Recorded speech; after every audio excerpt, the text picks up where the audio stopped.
혹시 기억하고 싶지 않은 과거들 하나씩은 있지 않으신가요? 저는 잊으려고 해도 잊혀지지 않는 기억들이 있어요. 이번에 심리상담이 있어서 갔다 오는 길에 상담해 주시는 선생님께서 저에게 이런 말씀을 하셨죠. 애쓰지 않아도 시간이 지나면 묻어질 수 있어요. 슬프면 울고 충분히 힘들어 하시는 것도 하나의 방법이 될 수 있습니다. 라는 말이었어요. 이 말을 듣고 집에 오는 길에 나의 이야기를 많은 사람들도 함께 나누는 건 어떨까 라는 생각에 용기 내 이 채널에 제 사연을 적어보았습니다. 그럼 저의 이야기를 먼저 살짝 해보겠습니다. 저는 엄마 아빠의 아주 늦둥이 딸이었습니다. 저희 부모님은 오랫동안 아이가 생기지 않아 걱정하시다가 정말 나이가 먹고서 제가 생기셨다고 해요. 그래서 제 졸업식 때 엄마 아빠가 오면 친구들이 할머니 할아버지야 라고 할 정도였으니까요. 저 때문에 염색도 늘 하고 싶긴 했어도 친구들 눈에는 저희 엄마 아빠가 당연히 너무 할머니 할아버지 같았겠죠. 그걸로 상처도 많이 받아서 엄마 아빠가 학교에 온다고 하면 괜히 오지 말라고 신경질 내고 그랬었던 기억이 나네요. 그런 학창시절과 함께 지방에 살던 저는 대학교를 서울로 오게 되었고 그때 처음으로 독립이라는 걸 해보게 되었어요. 처음엔 학교 기숙사에 들어갈까 하다가 뭔가 독립의 로망 이런 게 있었던지라 학교 근처 오피스텔을 부모님께서 전세를 얻어주셔서 감사하게도 4년 내내 월세 걱정 없이 살 수 있었죠. 그리고 제가 대학교 4학년을 졸업하던 해 저희 엄마가 암으로 돌아가시게 되었어요. 제가 그때 한참 학교 공부가 많았을 때였는데 엄마가 이미 병원에 갔을 땐 더 이상 손을 쓸 수 없을 정도였다고 하셨으니까요.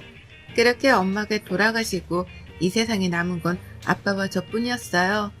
대학교를 졸업하고 서울에 취직을 꼭 하고 싶었던 저였지만 혼자 있던 아빠가 걱정되어 다시 내려와 지내다 좋은 회사에 취직하게 되어 열심히 회사 생활을 했었어요. 회사를 다니면서 그때 함께 스터디했던 친구들과 모여 모임을 갔는데 그때 한 남자분이 저에게 호감을 표시하더군요. 그 남자분은 옛날부터 저를 마음에 담아두셨는데 제가 이런저런 일들이 많아 괜찮아질 때까지 기다리고 있었다고 하더라고요.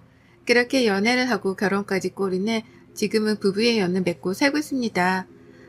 하지만 결혼이란 게 생각보다 쉬운 일이 아니란 사실을 너무 전 일찍 깨달았을까요? 시어머니 되실 분이 저에게 따로 전화가 와서 그러시더군요. 아빠 혼자 혼주석에 앉는 게 마음이 걸리는데 혹시 앉으실 분 있냐고요. 그래서 없다라고 말씀드렸는데도 한번 찾아보고 그래도 혼주석을 비워두는 건 좀 그런 것 같다면서 얘기하셨습니다. 이 얘기를 차마 아빠한테 직접 할 수 없어서 이야기를 못하고 있는데 아빠가 저에게 먼저 엄마 빈자리에 네가 괜찮다면 이모가 앉으면 어떻겠냐고 물어보셨어요. 괜히 아빠의 마음속에 상처를 드리는 것 같았지만 이모가 혼주석에 앉기로 했고 결혼식은 그렇게 무사히 끝나게 되었습니다. 결혼 생활은 제가 상상했던 것 이상으로 더 많은 희생이 따르는 걸 왜 저는 알지 못했을까요? 결혼하고 난 후 시할아버지 첫 제사는 며느리가 지내는 거다. 너는 우리 집 귀신이다. 라고 하는 어머님의 말에 혼자 장보다 제사 음식을 다 만들어가고 매일같이 밥 먹고 가라고 부르시는 시부모님 때문에 저는 회사 끝나고 집이 아닌 시댁으로 향해야 했지요.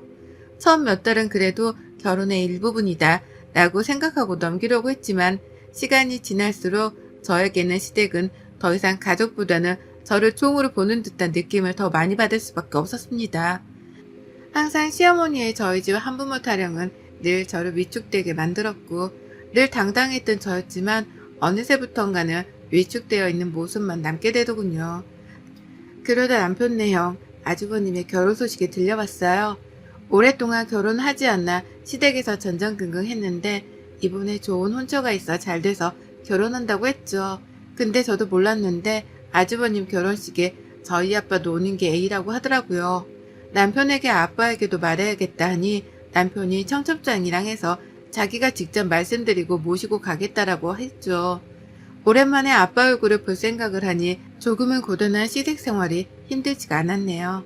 아주버님 결혼식 전날 갑자기 시모가 저를 따로 보자고 연락이 와서 갔더니 저에게 하시는 말이 아니 너네 아빠 있잖아. 내일 결혼식에 혹시 초대했니? 네. 그이가 아빠한테 말해서 내일 같이 모시고 오기로 하셨어요. 아 그럼 내일 너네 아빠 이게 오지 않아도 된다고 전해라. 네? 왜요? 아니 너 형님 되실 분 집안이 정말 장난 아니게 체력가 집안이라고 하더라. 우리도 거기에 맞추려고 얼마나 노력했는데 너희 아빠가 조금 행색이 서울분 같지 않으시잖니. 그리고 굳이 안 와도 될 것 같다. 어머님 무슨 말씀을 그렇게 하세요? 아니 내가 뭘 틀린 말을 한 것도 아니잖니. 괜히 사돈댁에서 격 떨어진다고 생각하면 어떡했니? 그래서 일부러 호텔 결혼식에 지인들도 웬만해서 조금 돈 있는 사람들만 따로 성수장 보냈는데 너 거기 호텔 식사가 얼마인 줄 알아? 그냥 너네 아빠는 돈이나 좀 내라고 하면 될 것 같다. 내일 빨리 일어나야 하니 그렇게 알고 내일 보자. 그리고 덧붙이는 말에는 저에게 남편에게 이런 말 하지 말라고 했어요. 괜히 네가 말하면 모자 사이에 싸움밖에 더 일어나겠냐고요. 네가 알아서 잘 처신해야지. 그것도 네 몫이라고요. 이렇게 된 이상 아빠를 모시고 오는 건 더 이상 의미가 없을 것 같아 남편에게는 아빠가 편찮을 쳐서 올라오기 좀 힘들다고 말하고 아빠한테는 소규모로 진행되는 예식이라 아빠까지 오면 시댁에서 죄송하다고 다음에 뵙자고 한다고 둘러대었어요. 아빠는 그래도 사돈총과 결혼하니 부조금을 꼭 하신다고 하시길래 아빠 이름으로 해서 냈어요. 결혼식 당일이 되고 호텔에서 결혼식을 올리는데 호텔 결혼식 대관료와 식대만 해도 정말 헉하는 소리가 날 정도로 금액이 나왔더라고요. 어차피 제가 될 거 아니니 그렇게 결혼식을 마치고 집으로 왔어요. 그리고 결혼하고 처음 인사 오는 아주버님 내외를 보니 저는 한 번 더 좌절할 수밖에 없었죠. 어머님이 저와 형님을 대하는 자세가 완전히 달랐어요. 제가 오면 바로 부엌으로 와서 이것저것 시키기 바쁜데 형님이 오면 아무것도 할 필요 없다고 앉아있으라고 하니깐요. 똑같은 며느리인데 왜 이런 차별을 받아야 하나. 남편이 매일같이 이럴 거면 시댁 안 올 테니 그렇게 알라고 하는데 시모는 저에게 네가 처신을 잘못해서 그런 거니까 네가 알아서 수습하라고 전화하기 바쁘셨죠. 지옥 같은 시댁 생활은 저에게 너무나 힘들었지만 남편이 그럴 때마다 방패막이 되어주려고 노력하는 모습 때문에 그나마 버틸 수 있었네요. 그러다 저에게 청천벽력 같은 소식이 들려왔어요. 아빠가 폐암 2기라고요. 폐암은 폐 내부에 신경이 없어 통증 같은 증상이 나타나지 않아서 초기 발견이 굉장히 어려운 암이라고 하더라고요. 아빠랑 떨어져 지내니 아빠의 건강 상태를 몰랐는데 고모가 연락이 오셔서 아빠가 건강검진 받다가 발견됐는데 폐암 2기라고 하더라고요. 그 소식을 듣고 어찌나 울었는지 몰라요. 그리고 내려간 아빠의 모습은 살도 많이 빠져 있으시더라고요. 왜 제가 이제야 눈치챘을까? 정말 엉엉 울며 아빠한테 미안하다고 했네요. 남편에게 아빠의 이야기를 전하고 한동안은 아빠 병원 같이 다니고 싶다고 말했고 남편은 걱정하지 말라고 해서 그렇게 아빠와 함께 병원도 다니고 챙겨드리고 있었어요. 이 소식을 들은 시어머니가 또 전화를 해오셨더라고요. 너 지금 니네 집에 내려갔다면서? 네, 아빠가 많이 아프셔요. 제가 돌봐드려야 할 것 같아서 그이랑 상의하고 내려와 있어요. 요새 간병 있으면 되지. 네가 거기 가면 우리 아들 누가 챙겨주냐? 어머님, 요새 반찬도 다 잘 나와 있고 해서 그이가 어린애도 아닌데 아빠한테 자식이 저밖에 없는데 그럼 어떻게 안 내려올 수가 있어요.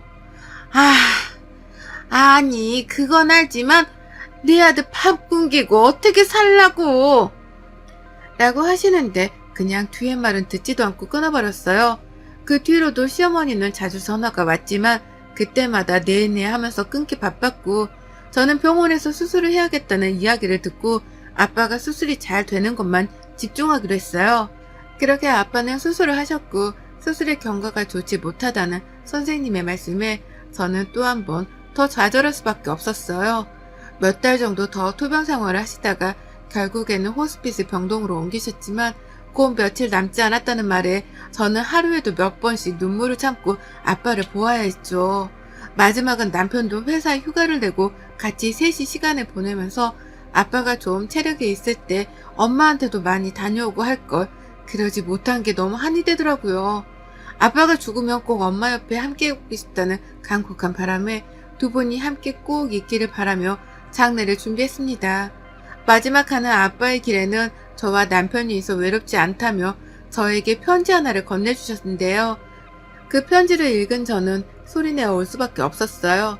사랑하는 내 딸, 네가 처음 태어나 내 품에 안길 때가 엊그제 같은데 네가 이렇게 커 남편과 함께 있는 모습을 보니 그저 행복할 따름이구나. 아빠가 많이 부족해. 아빠도 아빠가 처음이라 너를 많이 서운하게 한 것 같아 늘 가슴에 남는단다. 아빠가 먼저 가는 일에 너무 슬퍼하지 말았으면 한다. 앞으로는 더 멋진 인생을 살기 바라는 아빠의 마음을 늘 기억해다오. 사랑하고 또 사랑한다.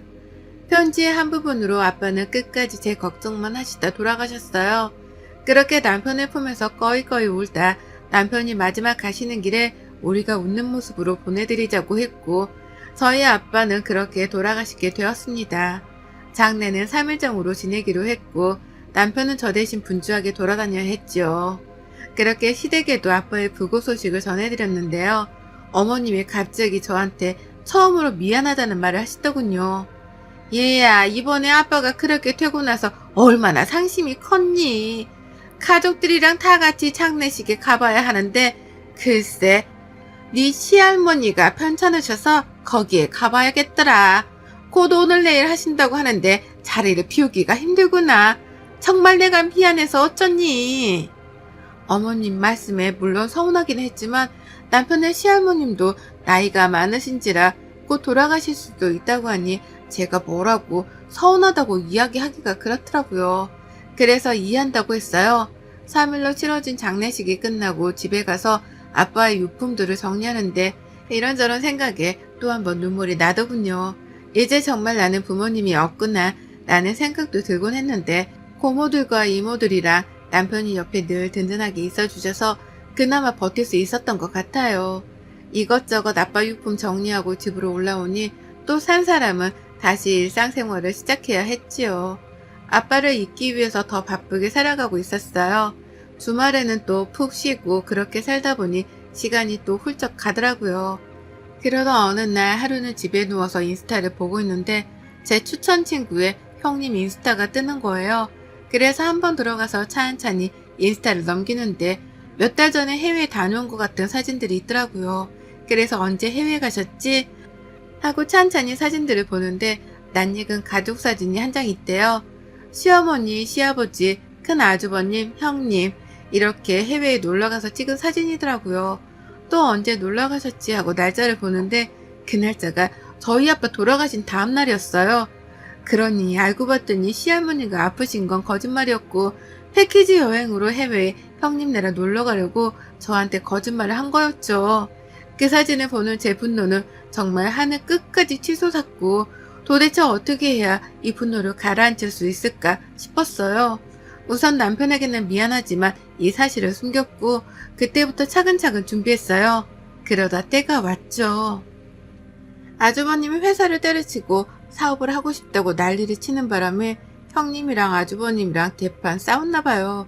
형님네 친정에서 돈을 보태줄 수 없다고 하고 시댁에서는 형님한테 아주버님은 회사원보다 사장이 더 어울린다면서 네가 좀 밀어달라고 하는데 형님은 아랑곳하지 않고 있었겠죠. 근데 아주버님이 형님과 상의도 없이 집 담보대출을 받아서 어디 투자를 했던 것 같아요. 나중에 알게 된 사실이지만 그 투자금 받은 회사가 유령회사라 거의 3억 가까이 사기를 당했더군요. 그때부터 시어머니는 형님한테 발이 되게 빌더라고요. 당장 집까지 담보대출 받아서 아주버님이 형님한테 제발 친정에서 장인어른한테 돈 좀 빌리자고 하는데 참 형님네 집이 부자? 재력가? 라고 하더니만 실상은 거지 그 자체였어요. 벌써 회사는 거의 폐업하는 수준이었고 형님 결혼할 때 결혼비용도 시댁에서 대출받아서 다 내주었나 봐요. 형님네 친정에서 아주버님 외제차 뽑아줬다고 했는데 그것도 알고 봤더니 그냥 렌트였고요. 옛날에 잘 산 건 맞았는데 지금 코로나 때문에 회사가 어려워서 문 닫을 위기였는데 형님은 여우 같아서 말 안 하고 공주대접 받으려고 했겠죠. 이제 돈 나올 구멍이 없으니 남편한테 전화해서 빌려달라고 쌩 난리를 치더라고요. 그래서 남편은 우리도 돈 없다. 어디 가서 돈 빌리냐. 형수님네 돈 많이 번다고 우리 와이프까지 무시할 땐 언제고 이제 와서 돈을 빌리냐. 진짜 형 뻔뻔하다고 했나봐요. 근데 이제 저한테까지 어머님이 전화를 해오더라고요. 형님이 집 넘어가면 너랑 이혼할 거라고 난리를 치니 저한테 돈 좀 어떻게 해달라고요.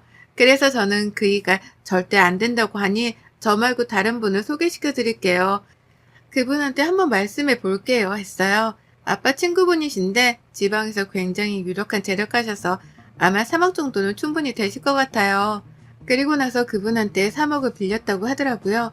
이자가 좀 세긴 한데 어쩔 수 없으니 급한 불이라도 끈다고요. 근데 당연히 사금융이니까 이자가 셀 수밖에 없잖아요. 그랬더니 또 시어머니가 전화를 해와서는 저희 아빠 친구이면 우리 가족인데 이자 어떻게 좀 싸게 안 됐냐고 말 한번 해줄 수 없겠냐네요. 그래서 없다. 제가 무슨 힘이 있어서 그러겠냐. 그분한테 직접 이야기하셔라 라고 했더니 지금 돈 빌리고 몇 달 이자를 밀리셨나봐요. 그 이자랑 원금까지 하려니 아주 미쳐버리겠죠. 더 이상 다른 데서 대출도 안 나오고 우선 집이야 넘어가는 거 막았다고 쳐도요. 그랬더니 남편이 시어머니한테 아 엄마 형 집 팔라고 해.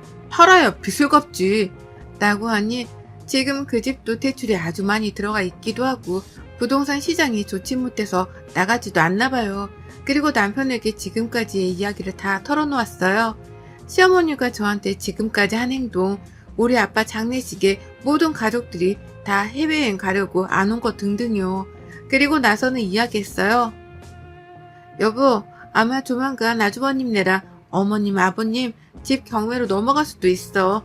라고요. 그게 무슨 말이야? 어머님이 빌려가신 3억에 대한 이자랑 원금을 못 갚아서 아마 경매로 넘어갈 것 같아. 남편의 한숨과 함께 미안하다는 말로 이야기를 마무리했어요. 그 이후 갑자기 시댁에서 오라고 하길래 당당하게 갔죠. 저보고 그 사람한테 이야기해주면 안 되겠냐 사정 하시길래 안 그래도 제가 여기에 그 사장님 불렀으니 이야기해보셔라. 고맙다 연신 굽신굽신 하더라고요. 사장님이 오시고 지금까지 원금이랑 이자에서 도다시가 밀리셨다. 앞으로 더 밀리면 경매에 넘어갈 수밖에 없으니 각오하셔라. 어머님은 계속 한 번만 봐주면 안 되겠냐. 지금 너무 돈이 부족해서 곧 마련한 대로 주겠다 라고 하시더라고요. 근데 어머님 그 봐달라는 말은 제가 아니라 며느리한테 하셔야 할 것 같은데요. 네? 그게 무슨 말인지. 아니 저는 돈을 가지고 굴리는 사람이지 이 돈이 제 돈이라는 말씀은 안 드렸잖아요. 그럼 누구 돈으로 빌려주신 거예요? 지금 당신 앞에 서 있는 사람한테요. 라고 하니 어머님은 저를 보더니 어떻게 된 거냐고 쌩 난리를 치셨습니다. 사실 저희 아빠는 지방에서 굉장히 유명한 분이셨습니다. 아빠의 직업이 사실 싫은 적도 많았는데요. 저희 아빠는 건물이랑 땅들과 소위 말하는 돈놀이 하는 사람이라고 생각하시면 되는데요. 사채업자까지는 아니더라도 이자를 받는 형태로 사업을 하신 분이셨어요. 어릴 때는 아빠가 직업이 왜 그럴까 싶기도 했었는데 나중에는 제가 참 어려움 없이 컸다는 걸 알았죠. 물론 이렇게까지 이자를 높게 부르지는 않지만 이번에는 특별히 어머님의 간곡한 부탁에 가장 높은 이자로 빌려드렸죠. 지금 사장님은 저희 아빠 친구분이신데 두 분이 같이 하셨던 사업이고 저에게 물려주신다고 아저씨도 손을 떼고 싶다고 하셨거든요. 근데 제가 하는 일이 있고 또 할 수도 없는 일이라 아저씨가 맡아서 하라고 말씀드렸는데 아저씨가 꼬박꼬박 한 달 정산이랑 수익을 저한테 보내주시더라고요. 그리고 그 돈은 정말 제 돈이 맞지만 아저씨한테 맡긴 돈이었고요. 그제서야 어머님은 상황 파악이 되었는지 미안하다, 정말 미안하다, 내가 널 왜 몰라봤느냐 갑자기 싹 행동을 바꾸셨어요. 어머님, 제가 한 말씀만 드릴게요. 저희 아빠 장례식 때 형님이랑 아주버님이랑 해외여행 가려고 안 오신 거 저 다 알아요. 그리고 부조금 딱 10만 원 하셨더라고요. 근데 저에게 뭐라고 하셨어요? 원래 5만 원 하는데 너희 아빠고 사돈어른이라 더 한 거라고요. 그래도 이렇게 챙겨주시니 감사할 따름이라고 생각했는데 해외여행 갈 돈은 있으시고 저희 아빠 부조금 딸랑 10만 원 하시면서 그렇게 생색을 내셨어요? 정말 웃기지도 않네요. 아 그리고 형님 아주버님 어떠세요? 정말 진짜를 본 소감이요. 형님은 가짜셨고 저는 진짜예요. 죄송하지만 그쪽이 생각하는 것보다 저는 더 가졌고 티를 안 냈을 뿐이에요. 형님은 그 자리에서 주저앉고 아주버님은 네가 그렇게 돈이 많을 줄 몰랐다면서 굽신하더군요. 다 필요 없고 경매에 넘길 거니 그런 줄 아시고 돈을 마련하시든 아니면 집에서 나가서 단칸방에 사시든 알아서 하시라고요. 코웃음을 치고 나오는데 정말 제 묵은 체증이 싹 내려가는 것 같았어요. 그 뒤로 시댁집은 경매에 넘어갔고 지금 두 분이 월세 사시는 걸로 알고 있어요. 후기입니다. 형님은 아주버님과 이혼소송 중에 있다고 하네요. 둘 다 서로 사기 결혼했다고 결혼 무효소송까지 진행 중이라는데 그 변호사 비용은 둘 다 어떻게 하려고 참 답이 안 나오네요. 그리고 저는 이렇게 된 이상 남편이랑 더 이상 살아도 남편이 저를 보면서 늘 힘들어할 것 같아 이혼하자고 했지만 남편은 자기 부모님과 더 이상 연을 이어가지 않겠다고 하더라고요. 그동안 남편이 시댁에서 힘들었던 모든 일에 방패막이 되어주려고 늘 노력한 걸 알기에 우리가 다시 잘 될 수 있을까 생각도 했어요. 근데 마지막까지 저희 아빠 곁에 장인어른 하며 웃으며 손잡아주고 다리 주물러주려고 했던 게 저희 남편이라 저희는 둘이 함께 해나가 보자 합니다. 마지막으로 긴 글 읽어주신 모든 분들께 감사드리며 늘 여러분이 행복하기를 기도하겠습니다. 여러분의 생각은 댓글로 남겨주세요. 오늘도 시청해주셔서 정말 감사합니다.